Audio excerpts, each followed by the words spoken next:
你敢信吗？有人活了一辈子，从没经历过一次超过1分钟的停电，全年停电总时长连喝一口水的时间都不到。一个弹丸小国，全年停电总时长不足60秒，堪称永不停电，它就是新加坡。更离谱的是，这个全球最稳电网国，竟是能源天赋为零的地狱开局，无风能、无水电、无化石燃料，凭什么碾压全球99%的国家？要知道，全球多数国家难逃停电困扰，北美电网遇极端天气便瘫痪，欧洲年均停电也有十几分钟，而新加坡的 CD 指标系统平均停电时间常年低于1分钟。永不停电从不是夸张，地处赤道无风带，国土狭小无水库，非火山区，且无任何化石燃料储备，老天爷几乎没给他任何能源眷顾。常识里稳定依赖丰富资源，可新加坡一无所有，却砸出全球最稳电网。今天我们就拆解它背后的硬核生存逻辑，揭开永不停电的真相。生活在新加坡，我们对电力的感知几乎是零，它就像空气一样理所当然，极其稳定，从未缺席。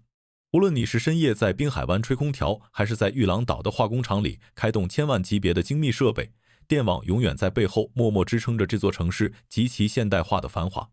但这种理所当然的背后是极度的资源匮乏、焦虑。我们必须清醒地认识到，这片赤道土地本身根本无法自然生发足够的能量来支撑它的快节奏运转。目前，新加坡超过95%的电力供应全部依赖进口的天然气。天然气怎么来？靠巨大的 LNG 液化天然气运输船跨越马六甲海峡运进来，或者通过跨国管道从邻国输送过来。这就是把整个国家的经济命脉赤裸裸地暴露在国际地缘政治和全球能源价格的波动之中。2021年全球能源危机爆发，天然气现货价格直接飙升，新加坡本土的电力零售商根本扛不住这种成本倒挂，短短几个月内，连续好几家电力零售商直接宣布破产清算，退出市场。这就是繁华背后的真实切面。表面上电网稳如泰山，底层却是在国际能源市场的惊涛骇浪中走钢丝。所以，新加坡的能源安全史本质上就是一部在绝境中寻找出路的求生史。为了这看似轻松的稳定，这个国家被迫点亮了极其硬核的科技树和战略布局。它不能有任何侥幸心理，任何一次国际供应链的断裂都可能让这座璀璨的狮城瞬间陷入黑暗。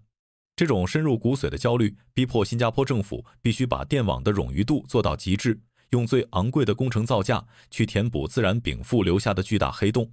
面对无风、无水、无化石燃料的三无困境，新加坡极其务实地把进口做成了保电的第一道防线。这和新加坡的水资源策略如出一辙，电力也必须实现多源头进口，绝不能把鸡蛋放在一个篮子里。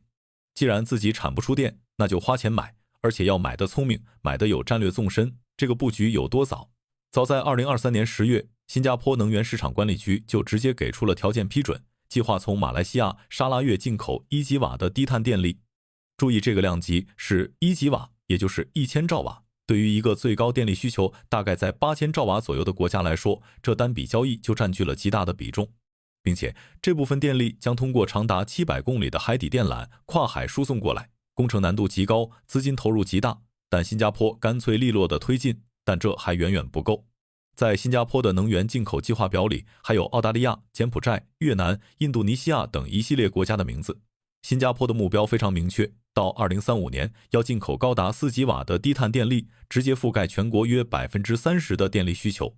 这不仅是在买电，这实质上是在构建一个以新加坡为核心的东盟超级电网节点，用资本和技术壁垒把周边的能源产能深度绑定在自己的战车上。但光靠别人是不行的，从海外进口是保障，自身发电才是底气。老天爷唯一赏饭吃的就是终年充足的日照，于是新加坡开始死磕太阳能。在这个寸土寸金的地方建大型光伏农场简直是天方夜谭。新加坡的做法极其硬核，把所有能晒到太阳的平面全部铺满太阳能板。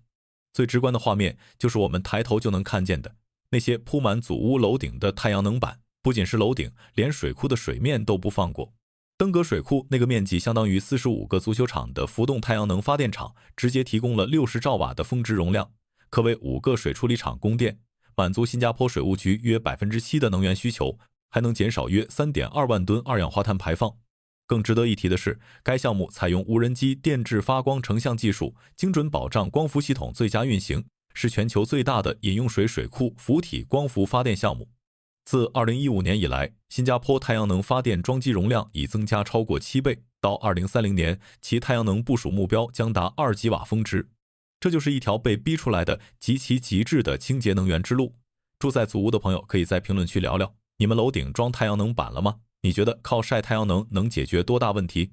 新加坡的危机感是刻在骨子里的，这种危机感迫使他必须看得很远。前面说的天然气、跨国电缆、太阳能都只是解决眼下的问题，要在未来50年继续保持全球最稳电网的地位，必须寻找终极后手。虽然目前新加坡没有一座核电站，但为了未来的电力供应留足后手，早已开始未雨绸缪，布局核电技术的研究。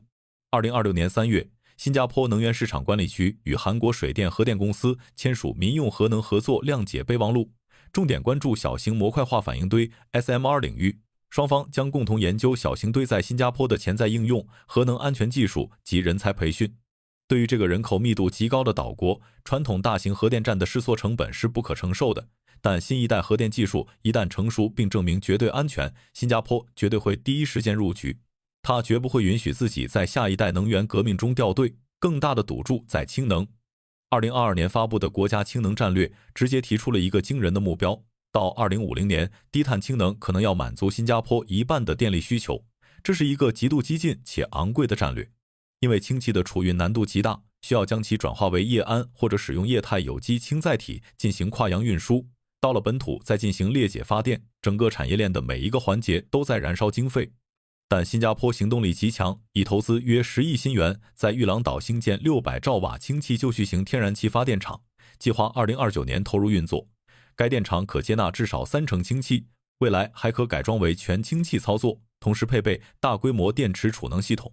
此外，新加坡圣科工业集团还与印尼国家电力公司达成合作，计划在印尼苏门答腊岛建设东南亚规模最大的氯氢工厂之一，打造区域氯氢枢纽。这就是在用真金白银为未来30年的国家生存买保险。前面说的都是国家层面的开源，但对于资源匮乏国家来说，节流可能更痛苦也更有效。新加坡电网稳定的背后，有一个很少被提及，但每个生活在这里的人都感同身受的真相：高昂的电费，这才是维持电网平衡的最硬核手段。我们来算笔账，新加坡的居民电费由能源市场管理局监管，每季度调整以反映实际供电成本。2025年第4季度不含消费税的电价为 27.55 新分每千瓦时，长期维持在30新分左右，而中国居民电费约5-6毛人民币，折合新币约1角钱。也就是说，新加坡的电费大概是中国的2倍甚至3倍。这种实打实的价格压力，不是政府在割韭菜，而是能源全进口模式下不可避免的成本转嫁。这种高昂的生存成本，直接倒逼出了一种全民性的行为模式。高昂的电费让全民都养成了节约用电的好习惯，这竟然成了电力稳定供应的重要助力。在新加坡许多家庭，你会看到一种极其独特的现象，墙上的电源插座都带有一个红色的开关。除了冰箱这个必须24小时运行的电器外，其他所有因待机而耗电的电器用完之后，不仅要拔掉插头，还会干脆利落地关掉墙上的红色开关。哪怕是 WiFi 路由器，很多家庭在睡觉前也会随手关掉。节约每一度电已经融入人们的日常生活。这种近乎抠门的生活习惯，不是因为小气，而是因为在这里能源真的太贵重了。每一度电都是跨越汪洋大海运来的天然气，燃烧出来的都是用极其高昂的系统成本维持的。高电价就像一道无形的闸门，残酷但有效地过滤掉了所有不必要的电力浪费，极大地减轻了电网的峰值负荷压力。这才是新加坡电网极其稳定的最后一块拼图，全民买单，全民克制。看完这些，你还会觉得新加坡的永不停电是一个轻松得来的科技奇迹吗？我不这么认为，这根本不是奇迹，这更像是一种在极度缺乏安全感驱动下被迫进化出的国家生存本能。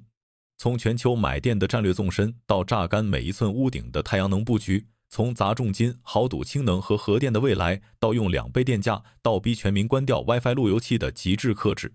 新加坡是用最硬核的技术布局和最精打细算的生活方式，共同筑起了一道坚不可摧的能源防线。它用极其高昂的代价换来了对现代文明最底层的掌控力。